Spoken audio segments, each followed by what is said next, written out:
مرزا صاحبہ السلام علیکم. وعلیکم السلام. کیا حال چال؟ اللہ کا شکر الحمدللہ. نومبر آتے ہی پاکستان کی پالیٹکس میں جو ہے نا تبدیلی آ جاتی ہے. پتہ نہیں کچھ سردیوں کا ماحول دوبالا کرنا چاہتے ہیں. مجھے لگتا ہے سردیوں کو گرم کرنے کے لیے جو ہے وہ یہ پوری پروٹیسٹ اور سینیریو پورا کریٹ کیا جاتا ہے, کریٹ کرتے ہیں. ایک بار پھر سہیل آفریدی کہہ رہے ہیں جناب ہم 24 نومبر کو اسلام آباد پہنچیں گے, ہم آئیں گے ہی. تو پہلی تو اس میں سنا ایک چیز یہ ہے, کیا خان صاحب نے ان کو کہا ہے کہ آپ نے جانا؟ ابھی تک ان کی ملاقات ہی نہیں نا, آج پھر اڈیالہ کے سامنے پہنچے ہوئے ہیں. اور جو ہے پہلی بات یہ کہ کیا عمران خان نے ان کو بولا ہے کہ نہیں بولا, یا وہ خود یہ جلسے جلوسوں میں جو اس طرح کا ان کو لب و لہجہ اختیار کیے ہوئے ہیں وہ خود ان کے لیے, ان کی سی ایم شپ کے لیے کابینہ انہوں نے اب تک تشکیل نہیں دی ہے.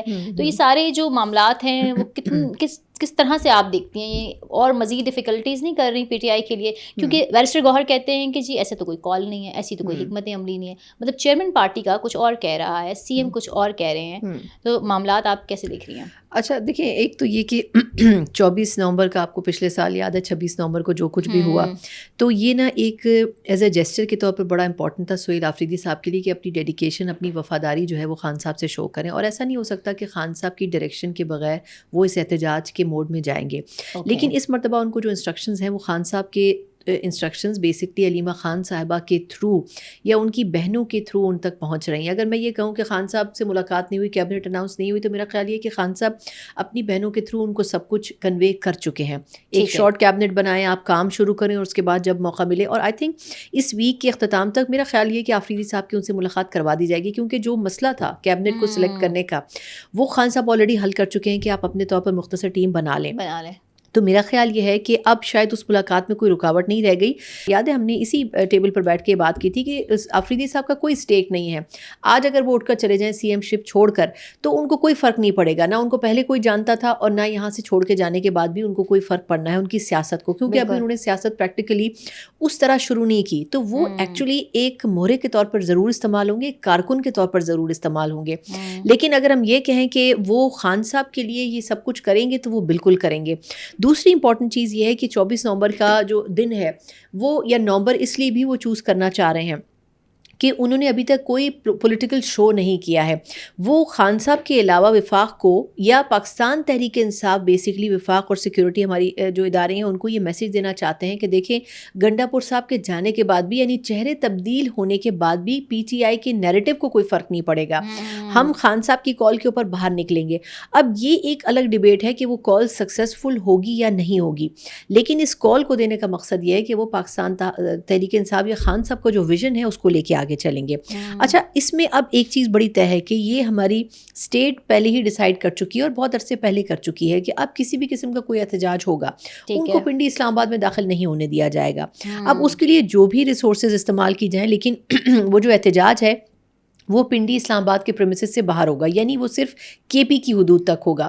تو آفریدی صاحب کے لیے میرا خیال یہ ہے کہ یہ بہت بڑا امتحان ہوگا کہ وہ وفاق تک چڑھائی کیسے کرتے ہیں. شروعات میں ہی اگر وہ اس طرح کی ایک مزاحمت کی سیاست کریں گے تو میرا خیال ہے کہ ان کا جو ورکنگ ریلیشن شپ ہے وہ آگے چل کر گنڈا پور صاحب سے بھی زیادہ بدترین ہونے جا رہا ہے. اوکے.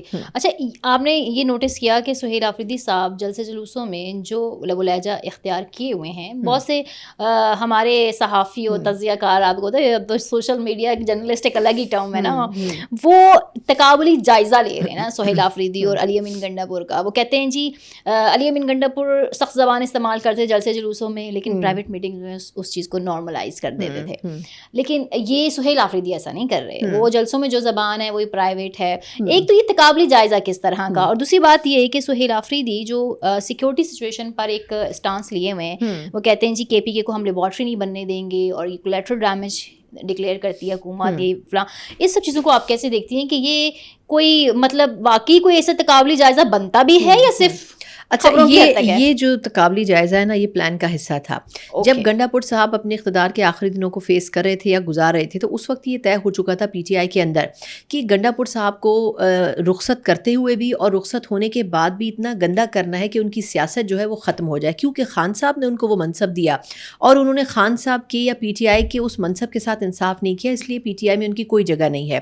لیکن گنڈا پور صاحب نے 3-4 بہت اچھے کام کیے جو ان کے مطلب ایز اے کارکن شاید اگر انہوں نے نہیں کیے ہوتے تو پھر میں کویسچن کر سکتی تھی کہ شاید ان کی وہ ڈیڈیکیشن نہیں ہے, لیکن وہ چیزیں یہ ثابت کرتی ہیں کہ ان کی ڈیڈیکیشن تھی. دیکھیں ایک تو یہ کہ جب ان کو کہا گیا استعفیٰ دینے کا, انہوں نے 1 منٹ نہیں لگایا, انہوں نے استعفیٰ دے دیا. جب سہیل آفریدی صاحب اوتھ لے رہے تھے تو انہوں نے جس طریقے سے ان کو گلے لگ کے مبارکباد دی, وہ بھی ایک اچھا جیسچر تھا. پھر یہ کہ انہوں نے ہر موقع پر ایک بات کہی کہ ہمیں بات چیت کرنی چاہیے, ہمیں اداروں کے ساتھ, ہمیں حکومت کے ساتھ بات چیت کرنی چاہیے. یہ الگ بات ہے کہ ان کی بات نہیں سنی گئی. پھر ان کی ایک بہت بڑی اچیومنٹ یہ ہے کہ جس کے اوپر اب بات ہو رہی ہے اور تعریف ہو رہی ہے, وہ یہ کہ انہوں نے 9 مئی سے جڑے جتنے کیسز تھے, تقریباً 300 کے قریب کیسز تھے جو خیبر پختونخوا میں تھے, انہوں نے وہ تمام کے تمام کیسز بڑے طریقے کے ساتھ ختم کروائے. اور انہوں نے میک شور کیا کہ یہ کیسز جب ختم ہوں تو یہ اس انداز میں ختم ہوں کہ دوبارہ کھولے نہ جا سکیں, یعنی کہ آگے چل کر 1 سال 2 سال 6 مہینے کے بعد بھی ان میں کوئی نیا کوئی کلوز نکال کر یا کوئی نیا ایشو نکال کر ٹلٹ کر کے ان کو کھولا نہ جا سکے. انہوں نے ان کو منطقی انجام تک پہنچوایا. اوبویسلی اس میں عدلیہ کا اور جو وہاں کے ادارے ہیں ان کا اپنا ایک رہا ہوگا طریقہ کار, لیکن وہاں کے مختلف پولیس تھانوں میں یہ جو کیسز تھے, یہ تقریباً ایک بڑا نمبر کیسز کا انہوں نے ختم کروایا. تو اس کے اوپر بڑا اب تعریف کی جا رہی ہے کہ گنڈا پور صاحب نے یہ بہت اچھا قدم اٹھایا اور یہ انہوں نے بڑا خاموشی کے ساتھ کیا.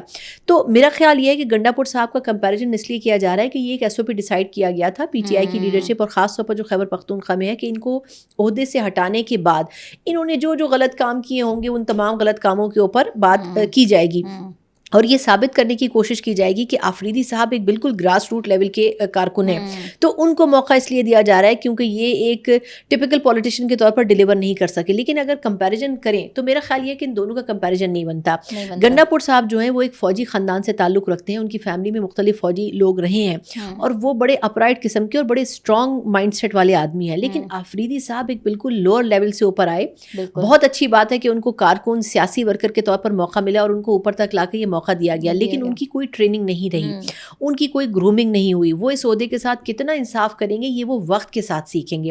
تو آئی تھنک دونوں کا جو کمپیریزن ہے وہ نہیں کیا جا سکتا, لیکن اس لیے لوگ کمپیریزن کر رہے ہیں کہ اس میں ایک SOP مطلب انکنڈیشنلی میرا خیال ہے کہ ڈیسائیڈ ہوا ہے کہ وہ جو SOP ہے وہ یہ ہے کہ آپ نے سہیل آفریدی صاحب کو پازیٹیولی پروجیکٹ کرنا ہے اور گنڈا پور صاحب کو پروجیکٹ نہیں کرنا ہے. اب ہوا یہ کہ سوشل میڈیا کے لوگوں کو بھی وہی پالیسی فلوٹ ہوئی, سوشل میڈیا کے لوگ وہی منجن بیچنے لگے. لیکن ہوا یہ کہ جو گنڈا پور صاحب کر کے گئے تھے پازیٹیو اقدامات, وہ جب اقدامات آہستہ آہستہ کھل کر سامنے آئے ہیں تو خود پاکستان تحریک انصاف کے لوگ بھی اب خاموش ہو رہے ہیں. وہ بھی اس چیز کو اپریشیٹ کر رہے ہیں کہ انہوں نے کچھ نہ کچھ بہتر بھی کیا. تو میرا خیال ہے کہ سوشل میڈیا کے اوپر کرٹیسزم کرنے کی حد تک دیکھیں نا, اگر آپ نوٹ کریں تو پی ٹی آئی کے اوپر کرٹیسزم نہیں کیا جا رہا. بھائی باقی کیبنٹ نے کیا کیا, آپ ان کی کیبنٹ کے باقی لوگوں کے بارے میں بات کریں, کتنے لوگ, یہ جو سہیل آفریدی صاحب ہیں یہ ان کی کیبنٹ کا حصہ تھے. میں یہ جاننا چاہوں گی کہ پچھلے سال 1.5 میں انہوں نے کیا توپ چلائی.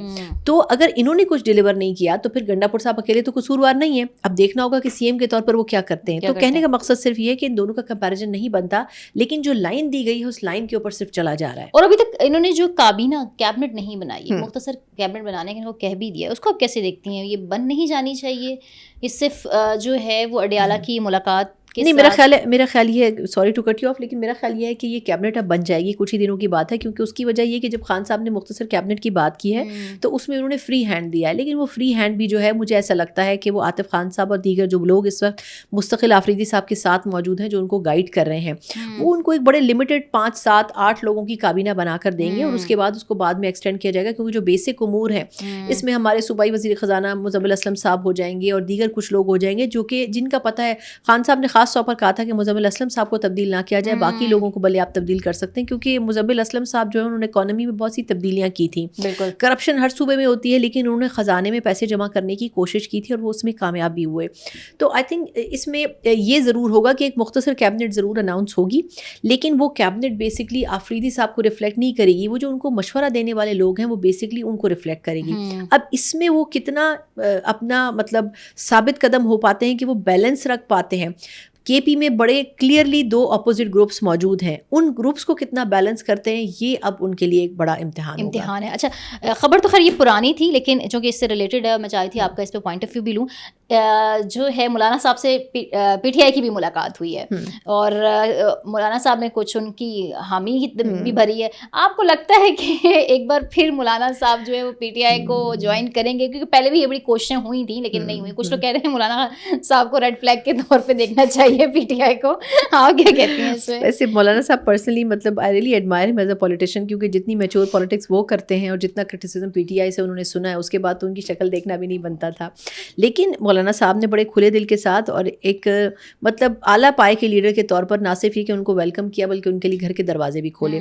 اب پی ٹی آئی کی جو ملاقات ہے بظاہر تو بات یہ کی جا رہی ہے کہ جی ایک گرینڈ جرگہ کرنا چاہ رہے ہیں, اس پہ سیکورٹی کے حوالے سے بات چیت ہوگی, لیکن میرا خیال ہے بات اتنی سادہ سی نہیں ہے.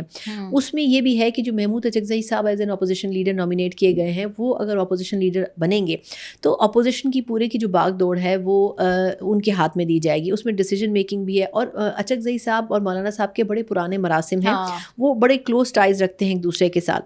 تو اگر وہ اپوزیشن لیڈر بنتے ہیں تو مولانا صاحب کہاں بیٹھنا چاہیں گے؟ ان کے ساتھ اپوزیشن میں ان کے ساتھ بیٹھنا چاہیں گے ایک مشترکہ الائنس کی صورت میں, یا اپنی ایک انفرادیت برقرار رکھیں گے؟ اور دیکھیے ایک سب سے بڑا مسئلہ کیا تھا جے یو آئی فے کا, کہ وہ کہتے تھے کہ پی ٹی آئی ریلائبل نہیں ہے, ٹرسٹ وردی نہیں ہے, وہ جو کہتے ہیں اس پہ قائم نہیں رہتے.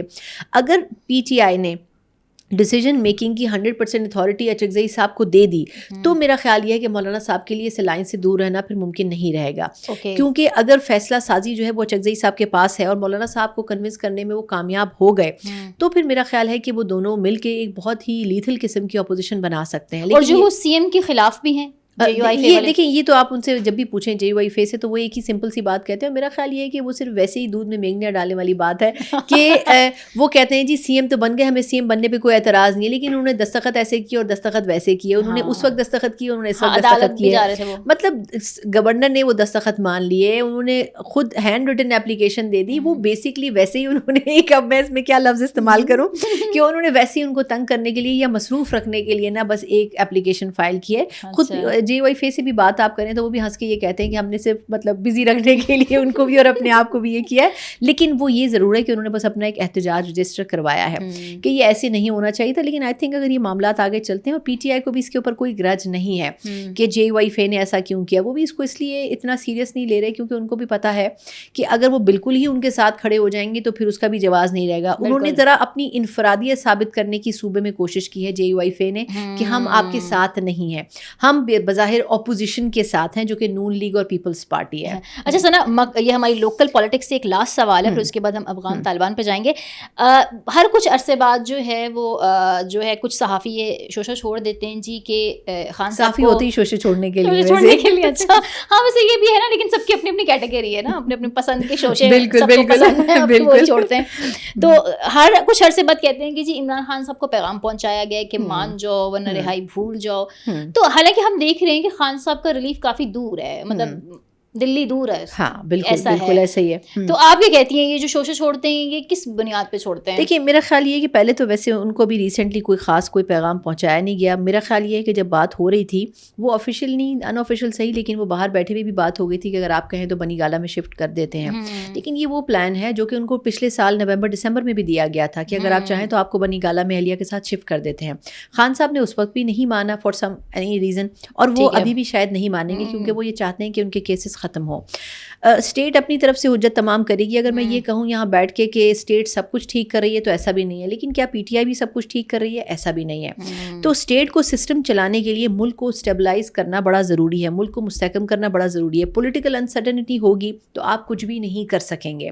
اور ایسے موقع کے اوپر جب بھارت آپ پر حملہ کرنے والا ہے یا کرنا چاہ رہا ہے اور پھر آپ کے اوپر افغانستان انٹرفیئر آپ کے سرحدوں کے اوپر بار بار کر رہا ہے, تو میرا خیال ہے ایسے موقع کے اوپر آپ اندر ہی ٹوٹ پھوٹ کا عمل فیس نہیں کر سکتے. تو اس لیے میرا خیال یہ ہے کہ یہ چیز کرنے کی ضرور کوشش کی گئی, لیکن ابھی تک ریسنٹ ٹائمز میں ایسی اطلاعات نہیں ملی کہ خان صاحب کو ابھی پچھلے ریسنٹ کچھ عرصے میں چند ہفتوں میں پیغام پہنچایا گیا. ہاں یہ ضرور ہے کہ ان کا جو توشہ خانہ 2 کے حوالے سے فیصلہ ہے, ان کا القادر ٹرسٹ کے حوالے سے جو فیصلہ ہے جس کا بڑے عرصے سے انتظار کیا جا رہا ہے, اس کو لنگر آن کیا جا رہا ہے. اس کی جو ممکنہ کارروائی ہے وہ تو ختم ہو چکی ہے, لیکن فار سم ریزن اس کو ڈیلے کیا جا رہا ہے. اس کی وجہ کیا ہے, اس کی ٹائمنگ دیکھی جا رہی ہے کہ اس فیصلے کو کب لے کے آنا ہے. میرا خیال ہے کہ یہ صرف چیز توجہ طلب ہے, ادروائز یہ کہ وہ ڈیسیجن تو کنکلوژن پر پہنچ چکا چکا ہے, لیکن وہ فار سم ریزن اناؤنس نہیں کیا جا رہا. اوکے, اب لاسٹ میں آ جاتے ہیں جناب, وہ مذاکرات جو کہ کہا جاتا ہے کہ ناکام ہو گئے نا, وزیر اطلاعات کی جانب سے یہ عطا صاحب کی جانب سے یہ آیا تھا کہ جی ہو رہے ہیں, وقت واپس آ رہا ہے, لیکن جو ہے میزبان ملک یعنی ترکیہ کی اس سے اب وہ مزید قیام کریں گے اور ایک بار پھر جو ہے وہ بیٹھیں گے, جس میں پاکستان کا جو موقف ہے مین اس پر بات کی جائے گی. تو یہ بریک تھرو کیسے ہوا؟ مطلب کل تک تو وہ لوگ نہیں مان رہے تھے اور یہ سب چیزیں جو ہیں وہ کسی بھی اس پہ نہیں پہنچ سکی تھی, نل انوائٹ ہوئی, 4 مذاکراتی دور چلے بڑے لمبے 18 گھنٹے کے, کچھ نہیں نکلا. اب یہ ڈیولپمنٹ کیوں ہوئی ہے؟ میرا خیال ہے کہ ایک خاص ٹیلی فون آیا ہے, ٹیلی فون کہنا ہے اس کو, ٹیلی فون نہیں, میں نے وہ ٹیلی فون نہیں کیا, لیکن پتہ تو ہے نا, لیکن اطلاعات یہ ہیں کہ ایک خاص ٹیلی فون ہے, اب اس کو ٹیلی فون ہی کہا جا سکتا ہے یا خاص پیغام ہے. میں اس میں نہیں جاؤں گی کہ کس طریقے سے آیا, وہ ای میل ہوا یا فیکس ہوا یا سوشل میڈیا پہ کسی سافٹ ویئر کے تھرو, لیکن ایک خاص پیغام آیا اور وہ جس طرف سے آیا وہ پاکستان کے بڑے قریبی ہیں. لیکن وہ اس چیز کو انڈرسٹینڈ کر رہے ہیں کہ اگر یہ نہیں ہوا تو پھر بڑا مشکل ہو جائے گا. میں اس میں یہ اسپیسیفائی نہیں کروں گی کہ وہ کوئی ویسٹرن کنٹری ہے یا وہ کوئی مڈل ایسٹ کا کنٹری ہے, لیکن وہ خاص میسیج یہ دیا گیا کہ اگر آپ نے انسانوں کی طرح اس چیز کو انڈرسٹینڈ نہیں کیا تو پھر آپ کے ساتھ جو فل سپورٹ ہے وہ ختم ہو جائے گی, پھر آپ کو چھوڑ دیا جائے گا. پھر آپ کی اکانومی کے ساتھ کیا ہوتا ہے, پاکستان آپ کے ساتھ کیا کرتا ہے, پھر ہم اس کے ذمہ دار نہیں ہوں گے اور نہ ہی فیوچر میں ہم آپ کی کسی بھی چیز کی گارنٹی لینے کے لیے تیار ہوں گے. یہ میسج بڑا کلیئر دیا گیا ہے, اور اس میسج کے بعد جو ہے وہ براہ راست گفتگو کی گئی پھر کابل کے اندر اس وقت کی طرف سے, اور پھر وہاں سے بھی یہ کہا گیا کہ ٹھیک ہے بیٹھ کے دیکھتے ہیں معاملہ کہاں سلجھ سکتا ہے. تو میرا خیال یہ ہے کہ وہ جو تیسرے ٹیلی فون والے ہیں انہوں نے اس چیز کو انڈرسٹینڈ کر کے بر وقت انٹرفیئر کیا ہے, لیکن بڑی خاموشی کے ساتھ کیا, اور یہ بڑا ضروری تھا. کوائٹ آبویس کہ کہاں سے آیا ہوگا. ہاں, اور اب میرا خیال یہ ہے کہ اب اگر یہ بیٹھیں گے تو کچھ چیزوں کے اوپر شاید پاکستان بھی پلس مائنس کر دے, لیکن پروبیبلی کسی ایک کنکلوژن کے اوپر پہنچنے کی امید اگر پہلے 50-50 تھی تو اب وہ 70-30% کے قریب ہے. اب وہ اس ذہن کے ساتھ بیٹھیں گے کہ انہوں نے اس چیز کو کسی سلوشن کی طرف لے کے جانا ہے. اس میں کوئی بہت ہی بڑا رفٹ یا کوئی مسئلہ ہو تو وہ آ سکتا ہے, بٹ آئی تھنک میرا اپنا خیال یہ ہے کہ یہ کسی کنکلوژن کی طرف جا سکتی ہے. Thank you very much. Thank you so much.